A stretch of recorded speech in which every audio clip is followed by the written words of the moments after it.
설명합니다. 아시아에서 가장 성공적인 것은 일본이고 유럽은 영국.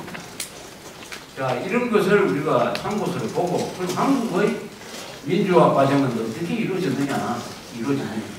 이렇게 비교를 해보면은 우리의 민주화 과정이 성공한 거냐, 피를 많이 흘린 거냐, 아니면 덜 흘린 거냐, 아니면 유럽에서 있었던 여러 가지 과정을 우리는 뭘 생각을 했느냐, 아니면은 다 공통적으로 겪은 게 뭐냐 하는 것을 알 수 있는 거죠.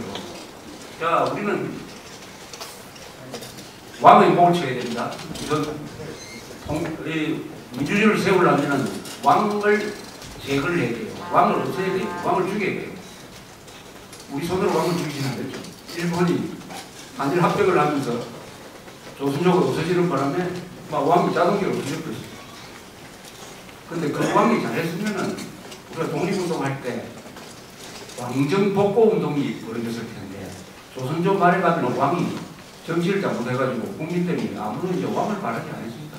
그래서 독립운동할 때 어느 한 사람도 조선조로 돌아가자, 조선조의 그 사람들을 다시 왕으로 모셔오자 하는 운동을 벌인 적이 없어요. 그만큼 조선조의 왕이 다 그 효능이 끝나버립니다. 자, 미국에 의해서 해방이 됐습니다. 미국에 의해서 해방됐다는 것이 우리 민주주의 발전에 있어서 결정적이죠. 북한이 왜 저렇게 됐느냐? 소련에 의해서 해방됐다. 전체주의 체제에 의해서 해방됐다. 남쪽은 미국에 의해서 해방됐다.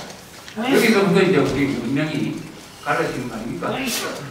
그리고 미국을 다룰 수 있는 사람이 있었다. 그 미국 사람들이 1945년 9월에 한국에 왔을 때 한국에 대해서 잘 몰라요. 한국에 대해서 별로 연구를 하지 않고 왔습니다. 이 한국 사람들을 어떻게 다루랴, 어떤 전략을 써야 되느냐, 이 모르고 왔어요. 그러니까 미국식으로 공산당의 활동도 허용한다. 미국식으로 보면 당연하지. 그러니까 공산당이 뜨고 일어납니다. 대원폭동도 이렇게 해요. 이럴 때 미국 사람을 잘 다루는 사람이 이승만 대통령이죠. 이승만 대통령이 미국 사람을 잘 다루고 이게 우리의 축복을 한다니까.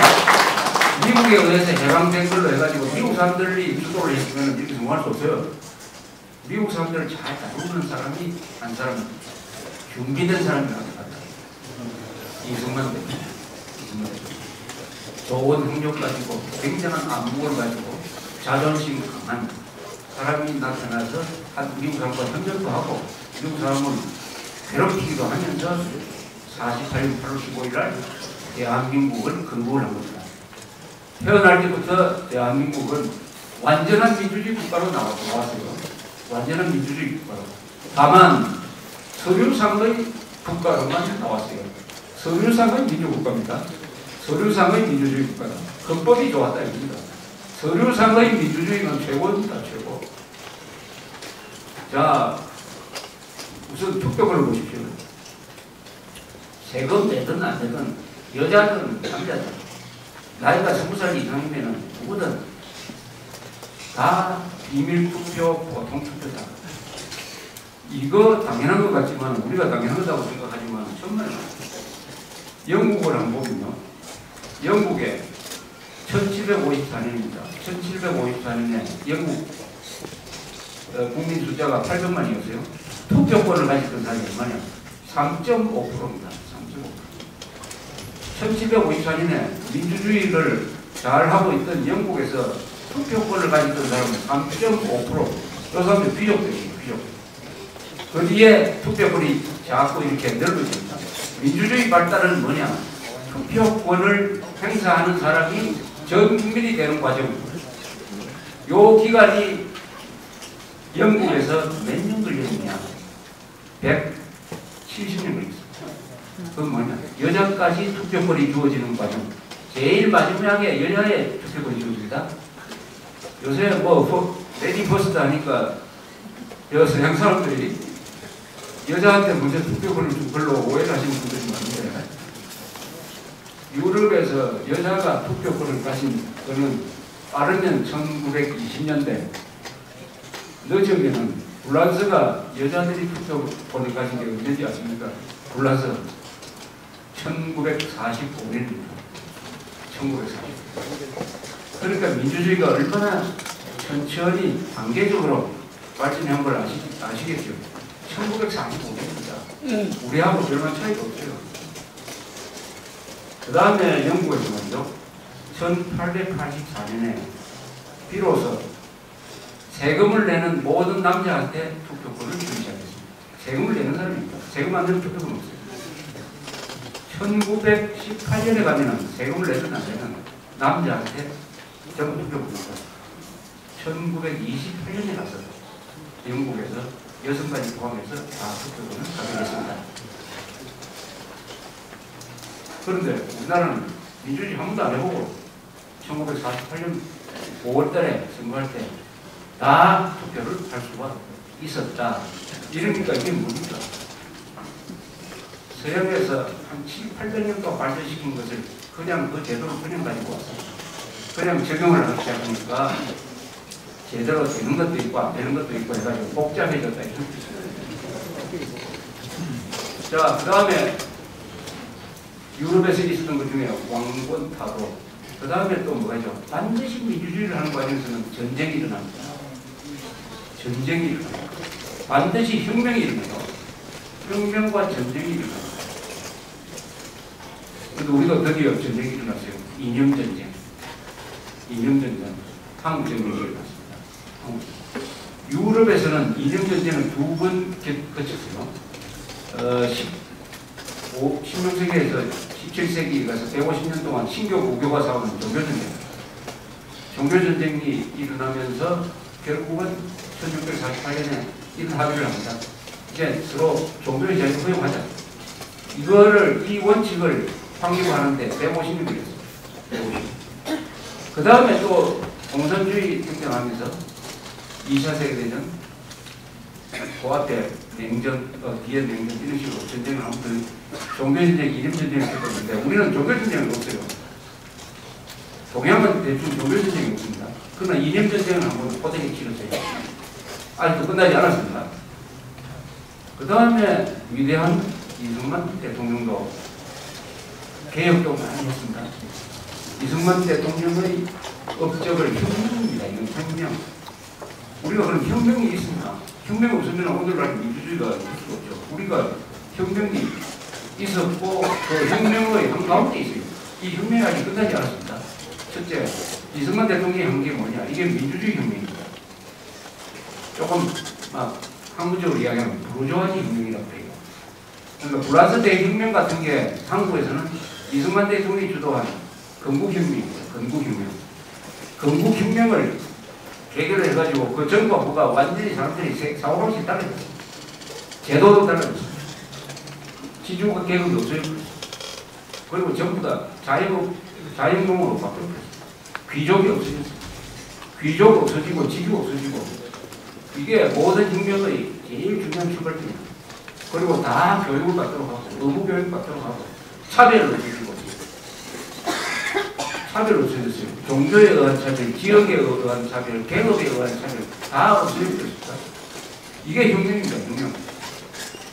혁명. 기존 질서를 타파하고 새로운 질서를 만드는 게 혁명인데 바로 이승만 대통령은 위대한 건국혁명가입니다. 건국혁명가예요. 이 혁명이 안 일어난 데가 어디냐? 바로 북한은 혁명이 안 일어난 데예요. 북한은 3대 세습으로 가니까 혁명이 안 일어난 게 아니라 거꾸로 가버렸어요. 그래서 남북 간에 130년의 차이가 벌어졌다. 1945년부터 우리는 65년 동안 앞으로 발전을 했습니다. 북한은 지난 65년 동안 뒷걸음치는 바람에 어떻게 됐습니까? 130년입니다. 남한과 북한의 사실상의 차이는 130년입니다. 130년을 통일된 이후에 메우려면 한 200년 이상 걸립니다. 그러니까 오늘날 한국은 이 문제를 단숨에 10년 안에 해결하겠다, 내임기 중에 해결하겠다 이렇게 꿈꾸는 겁니다. 절대 그렇게 안 돼요. 통일된 이후에 이게 정상적인 우리가 정상적인 국가로 만들어지는 과정에 몇백 년 걸린다고 봐야 됩니다. 그럼 몇백 년 걸려도 이거 억울한 게 아니에요. 유럽의 선진국들이 다 그런 과정이 거쳤다 이 말입니다. 그러니까 당장 지금 깝깝하니까 지금 당장 이 나라가 지상천국이 되기를 바라면은 공짜 심리죠. 그건 공짜로 가는 겁니다. 역사는 공짜로. 그러다가 50년대 말 가면 말이죠. 이승만 대통령이 노쇠해가지고 재정 물증도 모르고 그 기관을 해가지고 측근들이 권력을 전현을 하고 특히 일자리를 만들기가 어려웠어요. 인구는 막 늘어가는데 애는 한 가족 막 10명 있고 뭐 이러는데 대학교 졸업해도 취직이 안 되고 그래서 전체 운전사 모집하면 대학 졸업생들이 200대 1 독일의 광고 모집하면 전부 대학 졸업생들 이렇게 됐습니다. 대학 졸업생들은 많은데 일자리가 없습니다. 그럼 젊은 사람들이 불만이 얼마나 늘어가겠습니까? 그래서 룸펜이란 말 생긴 거 아닙니까? 룸펜이란 말 요새 안 쓰죠? 옛날에 50대, 60대 룸펜이란 말 많이 썼습니다. 좋은 학교 나와가지고 비등비등 하는 사람은 룸펜이라고 했어요. 가끔 요새 영화에 보면 50년대 영화를 합니다. 흑백 영화. 뭐 돈이라는 영화, 제가 본 걸 김승호 주연, 돈, 뭐 여러 가지 영화 나오는데 제가 딱 보니까 재밌는 걸 발견했어요. 주인공들이 담배를 그렇게 많이 피워요. 영화 주인공들이 담배를 많이 피웁니다. 이 담배 피우는 게 어떤 나라에서 담배를 많이 피웁니까? 할 일이 없을 때 담배 많이 피웁니다. 가난한 나라 담배 많이 피웁니다. 다른 거 즐길 거 없으면 담배를 많이 피웁니다. 특히 담배를 많이 피웁니다. 그리고 젊은 사람들이 희망이 없다. 절망적인 상황. 50년대 말에 한국의 모습은 그 영화에 잘 담기고 그리고 전부 사기치고 말이죠. 거짓말을 하고 또 경찰관은 아주 기대고 그게 1950년대인데 북한은 어떠냐. 그것보다도 한 40년 뒤로 물어갔다 보면 돼요. 그 당시로. 그러다가 4.19가 났어요. 4.19는 일종의 왕을 쫓아낸 겁니다. 우리나라에 있어서는 처음으로 국민들의 힘으로 권력을 잡고 그런데 등장한 장면 정부 한 1년 해보니까 이게 경제 문제 해결 안 된다. 취직 자리가 더 나오지 않는다. 법치가 무너진다. 숨어있던 공산당들이 들고 일어났다. 전쟁이 끝난 지가 7년 됐어요. 6.25 전쟁이 끝난 지가 7년. 그 6.25 때 싸웠던 장교들이 가만히 보니까 불안해요. 장남 재판될 것 같아요. 그러고 국민들이 군대는 뭐 하냐고 계속 이렇게. 그때 나온 게 5.16 아닙니까? 1950, 5.16. 그 5.16을 만들어낸 우리 역사의 부름이 있습니다. 국민들의 부름이 있어요. 그걸 딱 정리하면 됩니다. 우선 제1은 우선 나라를 안정되게 관리해달라. 나라를 지켜달라는 겁니다. 두 번째는 경제를 좀 해가지고 일자리 좀 만들어달라. 일자리. 이건 하루에 16시간 일해도 좋다. 잔업수당 안 받을 테니까 일자리만 해달라. 일자리. 이 두 개. 그 다음에 정치적 자유. 이건 아마 우선순위가 좀 떨어지겠죠. 그런 시대 정신을 잘 이해한 사람이 박정희입니다.